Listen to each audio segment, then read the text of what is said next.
দেওবন্দের প্রতিষ্ঠাতা সবচেয়ে বড় আলেম কাসেম নানতুবি,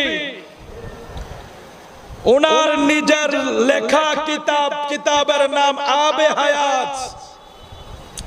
উনি এটার ভিতরে উল্লেখ করে যায় যে দেখো, আমাদের নবীকে কেউ মরা বলিও না। আল্লাহু আকবার বলেন। কওমি মাদ্রাসার সবচেয়ে বড় মারকাজ হলো দেওবন্দ, দারুল উলুম দেওবন্দ। ওই মাদ্রাসার যিনি প্রতিষ্ঠাতা কাসেম নানতুবি সাহেবের লেখা আবে হায়াত, এটার ভিতরে উনি লিখে যায় যে আমার নবীকে কেউ মরা বলিও না। বলে কেন? বলে আরে নবী যদি 1 সেকেন্ডের জন্য মারা যায়, 1 সেকেন্ডের জন্য যদি নবীকে মরা বলা হয় বা নবী